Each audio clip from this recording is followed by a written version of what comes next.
यह question NCERT के 12th class book से है। एक्सरसाइज 7.2 का 19 नंबर क्वेश्चन है। इस क्वेश्चन में डायरेक्ट हम सब्स्टिट्यूशन मेथड अप्लाई नहीं कर सकते हैं, क्योंकि यह इंटीग्रेशन का सेकंड चैप्टर है और इसके पहले हम लोग जितने भी क्वेश्चन को सोल्व किए हैं उसमें सब्स्टिट्यूशन मेथड यूज किए हैं। यहाँ पर अगर हम लोग न्यूमरेटर या डिनोमिनेटर किसी को भी एज्यूम करते हैं तो उसके रिस्पेक्ट में रिमेनिंग वैल्यू नहीं आ रहा है, तो समझना होगा कि इस क्वेश्चन को हम लोग कैसे ट्रांसफॉर्म करें ताकि सब्स्टिट्यूशन मेथड से क्वेश्चन हम सोल्व कर सके। कुछ क्वेश्चन डायरेक्ट सब्स्टिट्यूशन से बनेगा और कुछ क्वेश्चन को आप लोग को उसके फॉर्म को चेंज करना होगा। तो देखिए, इस क्वेश्चन को सोल्व करने के लिए हम लोग जानते हैं कि अगर हमारा e to the power m into e to the power n है, तो इसको हम लिख सकते हैं e to the power m plus n लिख सकते हैं। ये बेसिक फॉर्मूला पे हम इसको ब्रेक करेंगे। तो यहाँ पर देखिए e to the power 2x है, तो x प्लस x यानी x plus x equal to 2x होगा। तो यहाँ पर से लिख सकते हैं e to the power x into e to the power x और माइनस 1 डिवाइडेड बाई, इसी तरह से इसको ब्रेक करेंगे e to the power x into e to the power x plus 1 dx। अब होता है कि इसको हम कर क्यों रहे हैं, तो जब आप क्वेश्चन बनाइएगा और डायरेक्ट सब्स्टिट्यूट करने पर यानी डायरेक्ट एज्यूम करने पर वैल्यू अगर नहीं आएगा तो आपको क्वेश्चन को ट्रांसफॉर्म करना होगा। अब देखिए, यहाँ पर हम लोग क्या करते हैं, e to the power x को कॉमन ले लेते हैं। e to the power x अगर हम कॉमन लेते हैं तो यहाँ पर तो आप लोग का क्या होगा, e to the power x होगा, लेकिन यहाँ पर तो e to the power x है ही नहीं, तो इसको हम लोग लिख सकते हैं minus 1y e to the power x divided by, इसी तरह से हम लोग यहाँ पर से क्या करेंगे, e to the power x common लेंगे और यहाँ से क्या बचेगा e to the power x plus 1y, क्योंकि यहाँ पर तो e to the power x है नहीं, तो यहाँ पर क्या लिख सकते हैं 1y e to the power x। अब ऐसे क्यों लेते हैं और कैसे हो रहा है, तो समझिए कि आप इसको देख सकते हैं। इसी को डायरेक्ट हम लिख देते हैं e to the power x e to the power x minus 1y e to the power x। देखिए, अगर हम लोग इसको सोल्व करेंगे तो आप लोग का फिर यही वैल्यू फाइंड आउट होगा। जैसे देखिए, यहाँ इसके साथ मल्टीप्लाई करते क्या होगा, e to the power x into e to the power x minus फिर इसके ये होगा e to the power x into 1y e to the power x। देखिए, ये कैंसिल हो गया और यहाँ पर क्या हो गया, e to the power x into e to the power x minus 1, यानी इतना के जगह पर हम लोग इतना लिख सकते हैं। कोई दिक्कत नहीं। अब देखिए, यहाँ से ये क्या हो गया, कैंसिल हो गया, तो हम लोग यहाँ पर क्या लिख सकते हैं, integration of e to the power x और यहाँ से क्या बच गया minus 1y e to the power x divided by e to the power x plus 1y e to the power x और आपका dx। ठीक है, यहाँ तक तो कोई दिक्कत नहीं है। क्वेश्चन स्टेप बाय स्टेप समझना है, उसको इरेज कर देते हैं, इसको इरेज करते हैं। अब देखिए,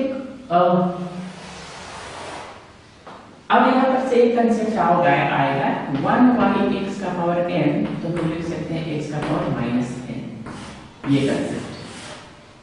तो यहाँ पर देखिए, आप लोग का integration of e to the power x है और माइनस, तो 1y e to the power x है, तो 1y e to the power x, तो इसको हम लोग लिख सकते हैं e to the power minus x divided by, दूसरा हमारा क्या है, यहाँ पर से e to the power x plus और ये भी हमारा क्या हो जाएगा, यहाँ पर से e to the power minus x,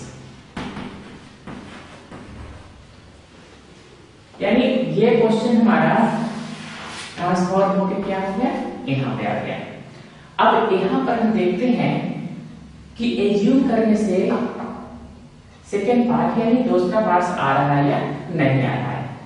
तो आप यहाँ पर से एज्यूम करने के पहले ध्यान दीजिए कि क्या एज्यूम हम करें। देखिए अगर इसको एज्यूम करते हैं z, तो e to the power x का e to the power x होगा और माइनस, अब ये माइनस माइनस क्या हो जाएगा, प्लस आ जाएगा। तो हम लोग का यहाँ पर एज्यूम करते ध्यान देना है कि अगर इसको एज्यूम करते हैं तो 1/z इंटीग्रेशन का फॉर्मूला क्या आ जाएगा, जिसका होता है log z। तो यहाँ ध्यान देना है, अगर ऊपर का एज्यूम कीजिएगा या फिर कह सकते हैं कि अगर रॉन्ग एज्यूम हो गया तो आपको फिर से सॉल्व करना होगा, फिर से एज्यूम करना होगा। तो चूंकि हम लोग यहाँ पर देख लिए हैं e to the power x और माइनस, तो ये वैल्यू आ जाएगा i टू dx आ जाएगा। तो इसको लोग क्या करते हैं, let e to the power x plus e to the power minus x equal to z assume किए। ठीक है, आप देखिए यहाँ पर से z एज्यूम किए हैं, तो उसके बाद होता है कि हम किसके रिस्पेक्ट में डिफरेंशिएशन करेंगे। तो ध्यान रखिएगा जो क्वेश्चन में दिया हुआ है उसके रिस्पेक्ट में डिफरेंशिएट करना। क्या करेंगे, दोनों साइड dy बाय dx लगाएंगे। तो यहाँ पर से e to the power x plus e to the power minus x और यहाँ पर से हमारा हो जाएगा dz बाय dx। अब यहाँ पर से क्या हो जाएगा, इसका डिफरेंशिएशन एक लाइन में चाहे तो आप लिख सकते हैं dy by dx e to the power x और plus dy by dx e to the power minus x और ये हमारा हो जाएगा dz बाय dx। अब e to the power x का क्या होता है, e to the power x होता है। और यहाँ पर से देखिए प्लस, इसका कोफिशिएंट क्या है, वो -1 आगे मल्टीपल होगा और e to the power x का e to the power x, तो e to the power minus x का माइनस x। ध्यान रखिएगा ये कोफिशिएंट में अगर कुछ भी है तो आगे आपका क्या होगा, डिफरेंशिएशन में मल्टीपल होता है। और ये हमारा क्या हो गया, dz बाय dx। अब देखिए dz को लिखने से मल्टीप्लाई करते हैं तो dx को, तो यहाँ पर हम क्या लिख लेते हैं, e to the power x आगे प्लस माइनस बन जाएगा minus e to the power minus x into ये वाला मल्टीप्लाई करके क्या हो जाएगा, dx इक्वल टू dz। अब देखिए ये वैल्यू हमारा क्या है, e to the power x minus e to the power minus x dx e to the power x minus e to the power minus x dx equal to dz। अब हम लोग main question को नहीं लिखेंगे, main question को नहीं लिखेंगे, क्या लिखेंगे, यहाँ पर के क्वेश्चंस को हम लोग फिर से रीराइट करेंगे। तो हमारा क्या आ जाएगा, e to the power x minus e to the power minus x divided by e to the power x plus e to the power minus x और dx। अब देखिए क्या क्या वैल्यू पुट कर रहा है, यहाँ से यहाँ तक जो वैल्यू है उसके जगह क्या पुट करना है, dj। यानी देखिए यहाँ से आपका यहाँ तक का वैल्यू हमारा क्या हो गया, dj हो गया और ये value e to the power x, e to the power x को हम क्या माने हैं, क्या माने z। तो यहाँ पर से हमारा क्या हो गया z। अब हमारा क्या होता है, integration of 1/x dx equal to log x plus c, ये फॉर्मूला होता है। ठीक है, तो यहाँ पर से 1/z है, तो इसके लिए हम लोग क्या लिख सकते हैं, log z प्लस c। अब ध्यान देंगे कि log z हम लोग किसको, z किसको एज्यूम किए, e to the power x plus e to the power minus x को।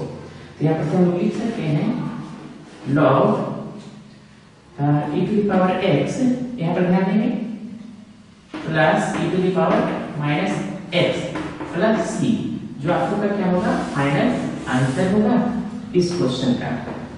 तो इसके पहले के क्वेश्चन और इस क्वेश्चन के दोनों में क्या डिफरेंस रहेगा, यहाँ पर हम लोग प्रैक्टिस करके सोचने के लिए सीखते हैं कि जैसे पिछले क्वेश्चन को हम लोग जितना भी सोल्व किए तो उसमें डायरेक्ट एज्यूम कर रहे थे, कुछ ही क्वेश्चन में फॉर्म को चेंज करना था। तो ये कंसेप्ट भी डेवलप करना है कि अगर क्वेश्चन में डायरेक्ट एज्यूम नहीं हो रहा है तो क्वेश्चन को हम लोग क्या करेंगे, ट्रांसफॉर्म करेंगे, फॉर्म को चेंज करेंगे और वहां तक करेंगे जहां तक से एज्यूम करने से सेकंड वैल्यू फाइंड आउट हो जाए।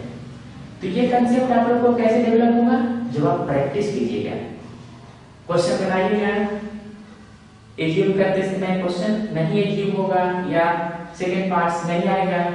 अगर न्यूमरेटर को एज्यूम किए डिनोमिनेटर नहीं आया, डिनोमिनेटर को एज्यूम किए न्यूमरेटर नहीं आया, तो उस समय क्या कीजिएगा, फिर आपको एक कंसेप्ट ध्यान रखना है कि इस फॉर्म को चेंज कर सकते हैं। तो जब फॉर्म को चेंज कीजिएगा, और वो भी फॉर्म कहां तक चेंज करना है कि जहां पर से वो एज्यूम करने पे सेट हो जाए। तो सारे क्वेश्चन में ट्रांसफॉर्म करने की आवश्यकता नहीं है। जिसमें आपको लगे कि डायरेक्ट हमारा एज्यूम करने से वैल्यू फाइंड आउट नहीं हो रहा है, वैसे क्वेश्चन में आप एज्यूम कीजिए। यानी क्वेश्चन बनाने से क्या होता है कि just you can develop your the concept कि we can also do this, हम इसको भी कर सकते हैं। तो ध्यान रखना है कि इस तरह से कोई भी क्वेश्चन अगर आए तो आप लोग का ये दोनों कंसेप्ट कंबाइन करके यूज कर सकते हैं, आप क्वेश्चन को सोल्व करते हैं, कर सकते हैं। तो उम्मीद है यह क्वेश्चन का सॉल्यूशन आपको समझ में आ गया होगा। तो फिर मिलते हैं इसी चैप्टर के नेक्स्ट क्वेश्चन में। Thank you.